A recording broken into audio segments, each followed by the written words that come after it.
Hello, friends. It's another day in the garden, and it's been raining and we've had storms coming through, but I'm trying to keep after these weeds. They grow faster than I can pull them. So, I have a little surprise today.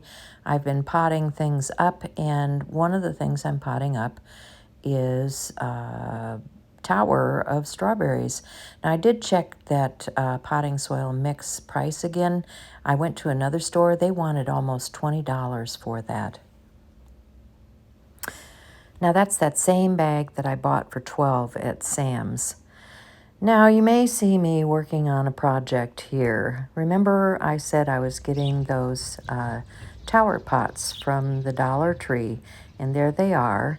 And what I have to do is knock out the holes so that we've got drainage, and then I need to drill a hole in the middle so that I can put them over a stake so they don't get blown over in these, oh my goodness, winds that we've been having up here. So I'll get a drill.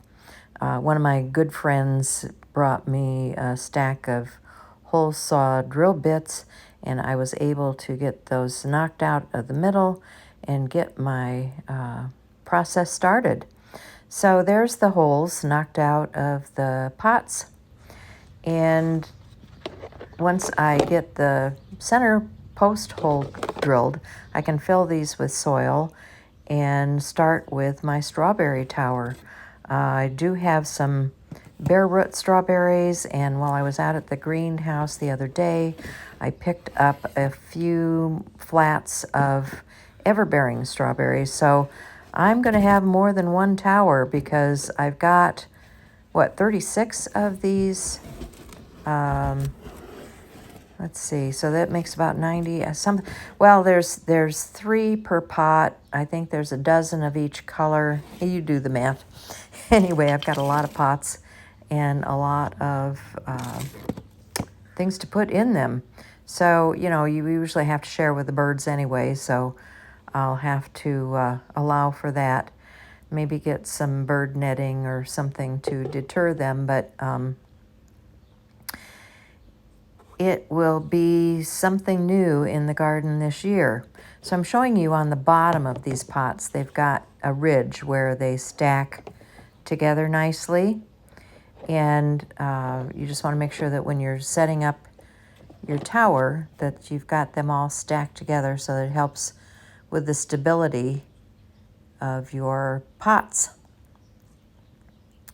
So I've got to get busy and get these knocked out and create my towers. So let's work on that. So I've also been potting up things and putting them in the greenhouse.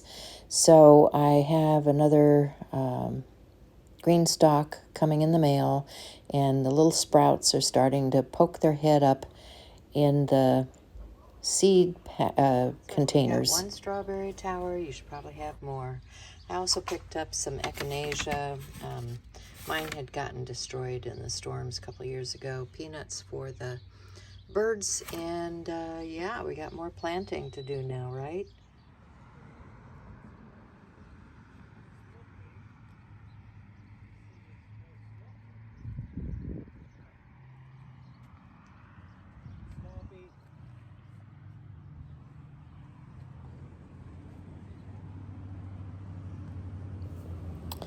Oh, lots of beautiful perennials here. I need to just walk away because I've got too much work already planned, but man, would I like to take some of these home with me. Just look at the gorgeous plants.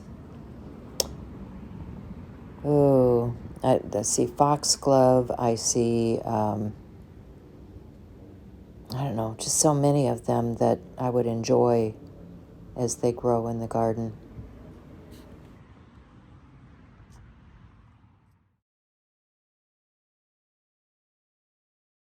We had one heck of a storm last night. I've been out here picking up plants and lights and things that have fallen over.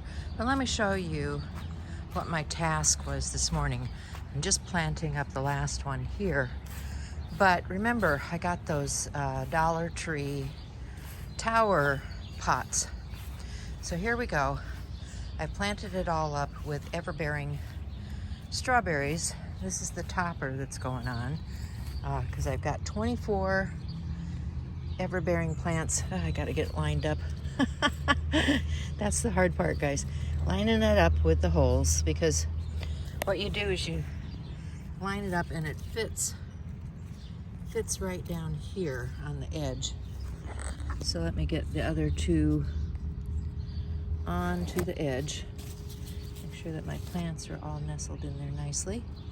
And here on top, I've just added some flowers, you know, to bring in the bees and that sort of thing. And then there's our very first strawberry for the season.